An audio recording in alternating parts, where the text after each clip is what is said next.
उष्णकटिबंध इनके यहाँ, वर्षावन इनके यहाँ। तो उनको ये लगा कि ये है क्या, इसीलिए उसी दौरान में जब आगे गए, जब जॉर्ज एवरेस्ट, जो आर्कियोलॉजिकल सर्वे ऑफ इंडिया जो आप देखते हैं ना लिखा होता है, तो इसका जो पहला अध्यक्ष था जॉर्ज एवरेस्ट, तो भारतीय उपमहाद्वीप की संख्या हमें दी गई थी, इंडियन सब कॉन्टिनेंट। मेंस का क्वेश्चन है ये, इंडिया को इंडियन सब कॉन्टिनेंट कहा गया, ठीक है, 2 बार आ चुका है ये क्वेश्चन मेंस में, कि भारत को भारतीय उपमहाद्वीप क्यों कहा जाता है, why India is called as Indian subcontinent. उसके पीछे कारण यह है कि जो एक महाद्वीप की यानी एक कॉन्टिनेंट की डाइवर्सिटी जो होती है, फ्लोरल फॉनल, 2 तरह की डाइवर्सिटी। ज्योग्राफी किसकी डाइवर्सिटी देखता है, फ्लोरल यानी वनस्पति जगत, और फॉनल यानी जंतु जगत। तो ये सारी यहां पर है। इसके बाद पेडोलॉजी यानी मृदा विज्ञान, क्या बोलते हैं, पेडोलॉजी, मृदा विज्ञान। भारत में 8 तरह की मिट्टी, 15 तरह की जलवायु। भारत में कुल 15 तरह की जलवायु पाई जाती है। एक रशियन क्लाइमेटोलॉजिस्ट हुए कोपेन, कोपेन ने सबसे पहले पूरे विश्व की जलवायु का वर्गीकरण दिया, और उनकी जलवायु में जानते हो कितनी श्रेणियां हैं, 15। किसी महाद्वीप के लिए उन्होंने 15 श्रेणियां निकाली, 15 टाइप्स ऑफ क्लाइमेट, और वो 15 की 15 किस में पाई जाती हैं, भारत में पाई जाती हैं। इसीलिए भारत को क्या कहा गया, उपमहाद्वीप। नियम है जलवायु का, आप आज जाके मैप देखना कि महाद्वीपों के पश्चिमी किनारों पर रेगिस्तान पाए जाते हैं। The western margin of continents occurs with deserts. Sahara कहां है, महाद्वीप अफ्रीका के पश्चिम की तरफ आप जाओगे, राइट। कालाहारी, जब साउथ अमेरिका जाओगे अटाकामा, तो महाद्वीपों के ज्यादातर पश्चिमी हिस्सों के किनारे रेगिस्तान पाए जाते हैं, और भारत में रेगिस्तान पाया गया, जबकि वास्तव में वो महाद्वीप के किनारे नहीं है, समुद्र से उसकी बाउंड्री नहीं लगती है। इतनी विविधता जो थी वो केवल भारत में पाई गई। और ध्यान रहे कि वो क्लाइमेटोलॉजिस्ट जो थे वो बड़े चतुर थे, वो जानते थे कि किसी एक एरिया में अगर इतनी क्लाइमेटिक डाइवर्सिटी पाई जाएगी तो ऑब्वियस सी बात है रिसोर्स से लेकर एंथ्रोपोलॉजी यानी नरजातीयता की विविधता यानी सांस्कृतिक विविधता भी उतनी ज्यादा होगी। तो यानी अगर जितना ज्यादा क्लाइमेट डाइवर्स करेगा उतने ज्यादा पेड़ पौधे, जीव जंतु, मिट्टी, ये सब क्या होगी, डाइवर्स होगी, और इन्हीं सबसे मिलकर क्या बनता है, कल्चर बनता है। संस्कृति क्या होगी, विविध होगी। तो भारत की विविधता भारत की भिन्नता नहीं है, संस्कृति जलवायु से निकलती है। यानी अगर मैं कहूं कि जो क्लाइमेट होता है वो संस्कृतियों की जननी होता है। संस्कृति क्या है, कल्चर क्या है, क्लाइमेट उसकी जननी है। संस्कृतियां क्या हैं, देश के अलग अलग लोगों की पहचानों का समुच्चय, the कॉन्ग्लोमरेशन of different identities, कॉन्ग्लोमरेशन of different. Last time यही बताया था ना कि क्या है, हम भारत के लोगों की अलग अलग पहचान संस्कृति के धागे से जुटी हुई है। यही तो बात हुई थी हमारी, जरा गहराई समझो उसकी। संस्कृति कहां से आई, संस्कृति की विविधता, यानी भारत की सांस्कृतिक विविधता क्या है, बहुत अलग है। अभी देखो प्रधानमंत्री कल गए, कश्मीर का शॉल देख रहे हैं, फलानी जगह का फलाना काम देख रहे हैं, तो इतनी विविधता कहां से आई। कल प्रधानमंत्री की विजिट देखिए आप, जो यशोभूमि का उद्घाटन हुआ है, भारत का सबसे बड़ा, विश्व का एक कहा जा रहा है कि सबसे बड़ा कन्वेंशन सेंटर है, तो उसमें क्या हो रहा है, भारत की विविधता को तो दिखा रहे हैं। कश्मीर से लेकर कन्याकुमारी तक, नॉर्थ ईस्ट से लेकर भारत के पश्चिम में, आप चाहे कला, संस्कृति, खान पान, पहनावा, रंग रूप, भारत में विविधता फैली हुई है। तो भारत की जो डाइवर्सिटी है वो उसकी कौन सी डाइवर्सिटी, कल्चरल डाइवर्सिटी। भारत की कल्चरल डाइवर्सिटी कहां से निकली, भारत की क्लाइमेटिक डाइवर्सिटी से। और भारत की भूमि को बड़ा खास तरीके से प्रकृति ने बनाया है।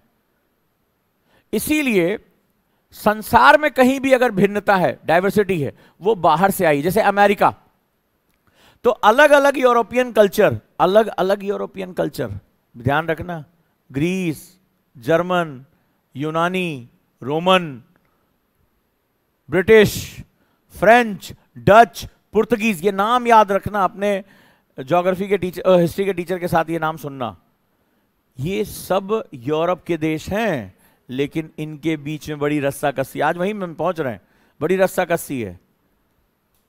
तो ये जब आए हैं, ये जब गए अमेरिका, सारे यूरोपियन कहां गए?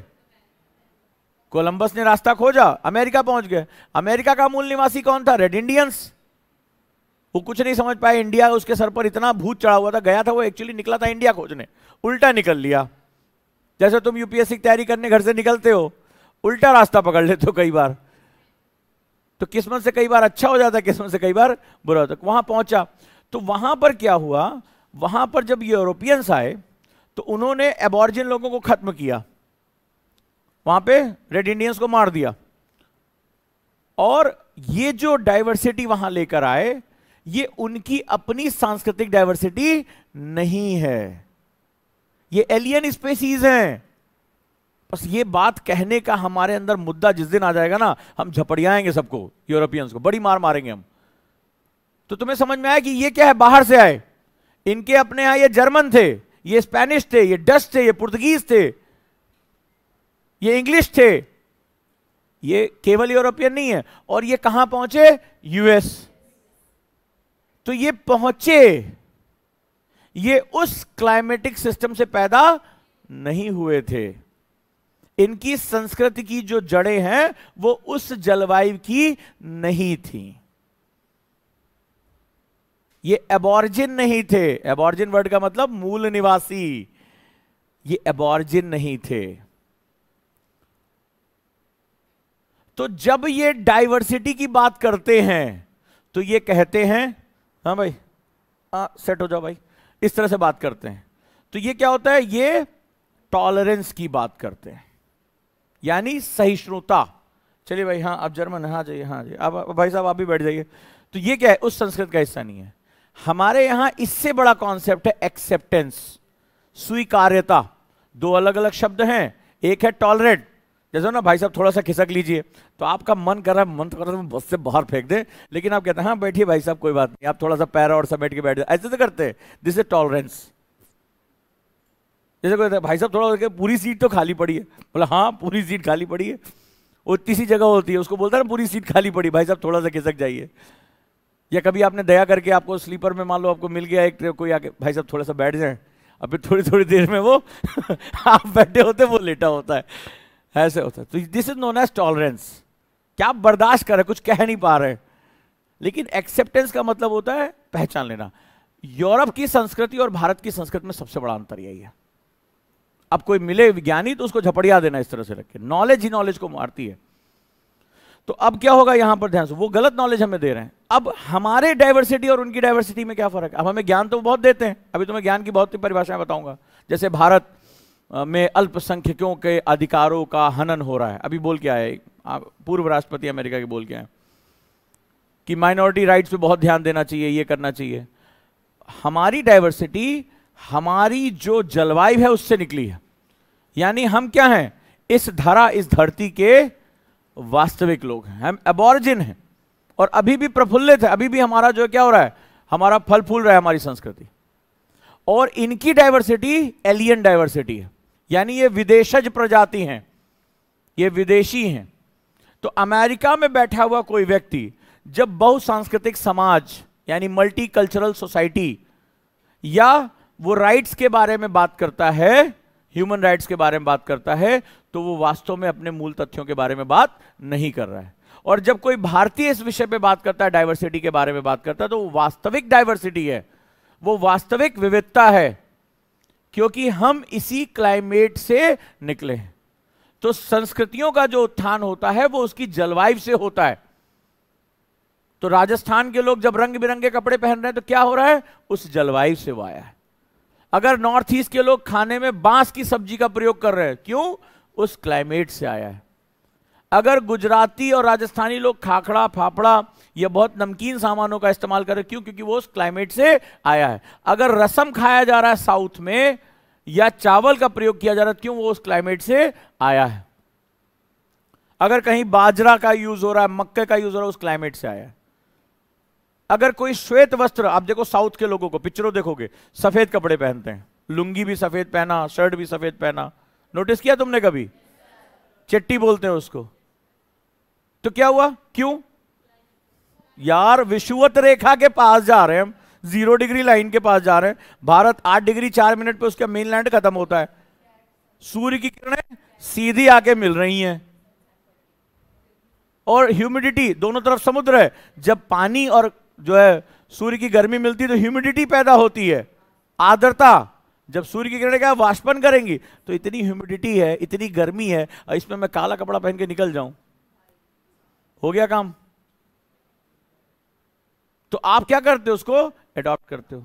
आप खुले देखो, उनकी शर्ट कैसी होती है, वो टक इन नहीं करते हैं, खुली शर्ट होती है। ध्यान से देखना कभी। महिलाएं किस तरह का कपड़ा, पिक्चर देख रहे हो, कम से कम ये सब देखा करो ध्यान से कि किस रूप में है। नोटिस करके देखना, जितने भी मंदिर साउथ के बने हैं सब कोन रहते हैं। नोटिस करना कभी, सब शिखर में कोन की तरफ जा रहे हैं, बहुत ऊंचे कोन की तरफ जाते हैं। क्यों? क्योंकि अगर पानी को सही ढाल नहीं मिलता है, अगर पानी वहां बहुत बरस रहा है और पानी को सही ढाल नहीं मिलेगा तो पानी जम जाएगा और वो क्या हो जाएगा? गिर जाएगा।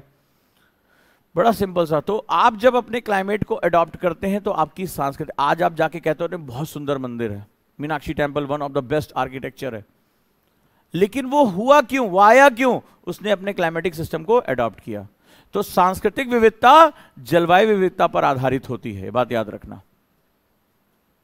और हमारा जो जलवायु है वो हमारा स्वयं का है, हम कहीं से नहीं आए, हम कहीं से नहीं आए। तो हम क्या हैं? हम इस क्षेत्र के ही और एबॉर्जिन लोग हैं।